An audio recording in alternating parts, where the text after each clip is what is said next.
రాహుల్ గాంధీ గారికి మీరు ఒక గోల్ పెట్టుకున్నారు. నాతో 2006-7 ప్రాంతంలో నేను ముఖ్యమంత్రి అవుతా అని చెప్పారు. నాతో పాటు చాలామంది జర్నలిస్ట్ ఫ్రెండ్స్ చెప్పారు. కొంతమందిని మా వాళ్ళని మంత్రులను కూడా చేస్తామని చెప్పారు. మంత్రులను చేయలేదు కానీ చాలామంది మా జర్నలిస్ట్ ఫ్రెండ్స్కి అవకాశాలు కల్పించారు. Thank you. సో మీరు రాహుల్ గాంధీ గారికి చెప్పొచ్చు కదా, ఆయన కూడా గోల్ పెట్టుకొని నేను ప్రధానమంత్రి కావాలని గోల్ ఉందా అసలు ఆయనకి? ఆ గోల్ పెట్టుకున్నారు, దానికోసం పనిచేస్తున్నారు. రాహుల్ గాంధీ గారికి చాలాసార్లు చెప్తున్నా, కాంగ్రెస్ని అధికారంలోకి తేవాలనే గోల్ ఉంది ఆయనకు, కానీ ఆయన ప్రధానమంత్రి కావాలనే దాని మీద ఆయన కోరిక లేదు. గోల్ ఉంటేనే కదా దానికోసం. నేను చాలాసార్లు మొన్న మా చింతన్ శిబిర్ ఇక్కడనే రాజ్ ఠాకూర్ జిల్లా ప్రెసిడెంట్ ఉన్నాడు కదా, మొన్న మా చింతన్ శిబిర్ జిల్లా అధ్యక్షుల ట్రైనింగ్ జరిగింది ఆంధ్రప్రదేశ్ తెలంగాణ వికారాబాద్లో. నేను లోపల ఏం మాట్లాడినో ఎవరైనా వినుంటారు, నువ్వు అడుగు అంటే నాకు ఆయనకు జరిగిన డిస్కషన్ అంటే పర్సన్ థాట్ లోపల ఉన్నప్పుడు కదా దానికోసం చెప్పించి ఒప్పించిన. మొదటిసారి రాహుల్ గాంధీ ఎస్ వచ్చేసారి నేను ప్రధానమంత్రి పదవికి పోటీ పడతాను, నేను బాధ్యత తీసుకుంటా అని చెప్పి మొదటిసారి రాహుల్ గాంధీ గారిని అధికారికంగా ఎస్ అని నేనే అనిపించిన. ఓకే, నేను చెప్పిన క్లియర్గా ప్రజలు ఇప్పుడు జెన్జీ ఇప్పుడున్న జనరేషన్, నేను ఆయనకు చెప్తా ఆయన నీకు చేస్తాడంటే ఎవరు నమ్మడం లేదు, వినడం లేదు.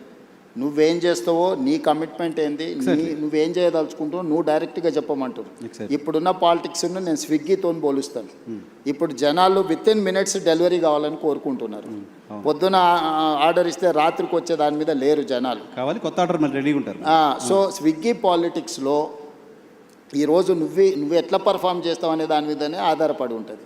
సో రేపు వచ్చే ఎన్నికల్లో రాహుల్ గాంధీ ప్రధానమంత్రి అభ్యర్థి ఇండియా కూటమి నుంచి. మొదట కాంగ్రెస్ పార్టీ నిర్ణయించుకుంటుంది, ప్రకటిస్తుంది, తర్వాత ఇండియా కూటమిని కన్విన్స్ చేస్తాం. ఇండియా కూటమిలో ఉన్న మిత్రులు నాకు చాలామంది మిత్రులే, వాళ్ళందరితో నేను కూర్చోబెట్టి మాట్లాడి సంవత్సరం ముందే అధికారికంగా రాహుల్ గాంధీ గారు రేపు జరగబోయే ఎన్నికల్లో ప్రధానమంత్రి అభ్యర్థి రాహుల్ గాంధీ గారికి ఓటేయండి, ఈ దేశానికి ప్రధానమంత్రి అవుతాడు, రైతుల కోసం ఏం చేస్తాడు, మహిళల కోసం ఏం చేస్తాడు, విద్యార్థుల కోసం ఏం చేస్తాడు, నిరుద్యోగ యువకుల కోసం ఏం చేస్తాడు, పరిశ్రమల కోసం ఏం చేస్తాడు, అదేవిధంగా కాస్ట్ సెన్సెస్ విషయంలో ఏం చేస్తాడు, లేకపోతే ఉన్న అదర్ సోషల్ ఇష్యూస్ మీద ఏం చేస్తాడు, ఒక పాలసీ డాక్యుమెంట్ తీసుకొచ్చి ప్రజల ముందు పెట్టి ప్రజల్ని మ్యాండేట్ కోరుతాం. ఓకే సార్, మీరు ఇప్పుడు ఆంధ్రప్రదేశ్లో కాంగ్రెస్ పార్టీ చివరి ముఖ్యమంత్రి, తెలంగాణ వచ్చిన తర్వాత మీరు మొదటి ముఖ్యమంత్రి. కాంగ్రెస్ పార్టీ ముఖ్యమంత్రులకి ఎవరికీ లేని ఒక ప్రివిలేజ్ కనపడుతుంది. మీరు సౌత్ ఇండియాలో కాంగ్రెస్ పార్టీకి సంబంధించిన ఫేస్గా కనపడుతున్నారు. కేరళ ఎలక్షన్లో క్యాంపెయిన్గా చేయడం కావచ్చు, తమిళనాడు వెళ్ళి అక్కడ మీటింగ్స్ అటెండ్ చేయడం కావచ్చు. సో సిద్ధరామయ్య కంటే కూడా సౌత్ ఇండియాలో ఉన్న కాంగ్రెస్ ముఖ్యమంత్రులు మీరు ఎక్కువ పాపులర్గా కనపడుతున్నారు. సో సౌత్ ఫేస్గా రేవంత్ ఎమర్జ్ అవ్వడం వెనక రీజన్ ఏంటి? నేషనల్ పాలిటిక్స్ ఇంకేదన్నా మీరు సీఎం కావాలని గోల్ అయిపోయింది, వేరే గోల్ ఏమైనా పెట్టుకున్నారా? లేదు నర్సింగ్, నేను 10 years 2034 వరకు ఏ గోల్ లేదు. 1994లో 2 సార్లు తెలుగుదేశం పార్టీకి అధికారం ఇచ్చారు, 2004 నుంచి 2 సార్లు కాంగ్రెస్ పార్టీకి అధికారం ఇచ్చారు, 2014 నుంచి 2 సార్లు బీఆర్ఎస్కి అధికారం ఇచ్చారు, 2024 నుంచి 2 సార్లు నాకు అధికారం ఇస్తారు ప్రజలు. నాకు స్పష్టత ఉంది. 2034 వరకు ఇక్కడనే ఉంటా, ఈ ప్రజల కోసమే పనిచేస్తా.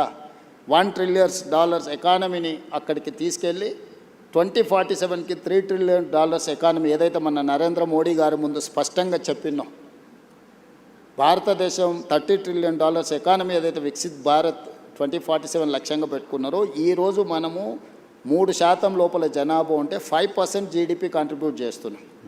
రేపు ఇదే జనాభా 10% జీడిపిని దేశానికి కంట్రిబ్యూట్ చేసే ప్రణాళికలు, దానికి రోడ్ మ్యాప్, దానికి భవిష్యత్ ఏ రకమైన విధానాలు తీసుకోవాలనో 2034 వరకు ఇక్కడనే క్షేత్రస్థాయిలో ఉండి ఈ పనులు చేస్తాను. సార్ అది నమ్మకమా? 10 ఏళ్ళు ఇస్తారులే నమ్మకం? పక్క రాష్ట్రం ఆంధ్రప్రదేశ్లో 5 ఏళ్ళకి ప్రభుత్వం మారింది, డిఎంకే ప్రభుత్వం తమిళనాడులో కూడా 5 ఏళ్ళకి మారింది. నా జీవితంలో నేను జడ్పీటీసీ అవుతా అనుకున్నప్పుడు జడ్పీటీసీ అయినా, నేను ఎమ్మెల్సీ అవుతా అనుకున్నప్పుడు ఎమ్మెల్సీ అయినా, ఎమ్మెల్యే కావాలనుకున్నప్పుడు ఎమ్మెల్యే అయినా, 2014లో ఎంపీ అవుతా అని చాలా ప్రయత్నం చేసింది, నీకు కూడా తెలుసు కదా. కాకపోతే 19లో అయినా అదే మల్కాజ్గిరి నుంచి, 14లో కూడా మల్కాజ్గిరి నుంచి అవుతా అని చెప్పింది తెలుసు కదా. అక్కడ మిస్ అయినా కూడా 19లో మళ్ళీ అక్కడ నుంచి అయినా. జిల్లా పరిషత్ మెంబర్ ఉన్నప్పుడే తెలంగాణ వస్తే తెలంగాణకు ముఖ్యమంత్రి అవుతా అని చెప్పిన. అవునా? నీతో చెప్పిన కదా, నీకు గుర్తుంది కదా. ఆ రోజు రాజశేఖర రెడ్డి గారు, చంద్రబాబు నాయుడు గారి నాయకత్వం ముందు తెలంగాణ ఎక్కడి నుంచి వస్తుందా, పిచ్చి భ్రమలు అని మాట్లాడిన వాళ్ళు కూడా ఉండరు కదా.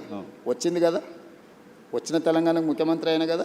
ఈ రోజు కూడా నేను చెప్తున్నా 34 వరకు నేనే ఉంటా. కాన్ఫిడెన్స్ సార్, నేను ఈరోజు నీ ముందర చెప్పిపోతున్నా, నువ్వు దాచిపెట్టుకో.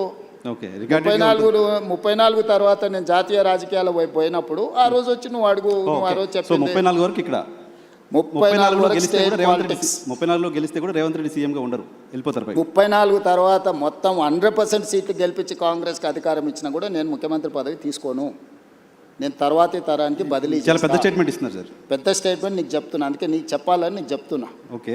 ఎందుకంటే నీకు ముఖ్యమంత్రి అని చెప్పిన రోజు నువ్వు ఆశ్చర్యపోయినావు, అది ఎట్లా సాధ్యం, జిల్లా జడ్పీటీసీ ముఖ్యమంత్రి అవుతాడా అని. ఆశ్చర్యం ఏం పోలే, మేము అనుకున్నాం కదా, మాట్లాడుకున్నాం చాలా చెప్తున్నా, సందర్భాల్లో ఆ రోజు మీరు- ఎవరైనా ఒక జడ్పీటీసీ ఇండిపెండెంట్గా గెలిచి రాష్ట్రం వస్తే నేను ముఖ్యమంత్రి అవుతా అంటే ఎవరైనా నమ్ముతారా? నమ్మరు కదా. సో ఇది నోట్ చేసి పెట్టుకోవచ్చు. 34 తర్వాత రేవంత్ రెడ్డి తెలంగాణ నేను ఈరోజు మాట్లాడే ప్రతి మాట నువ్వు దాచిపెట్టుకొని లైబ్రరీలో ఆ.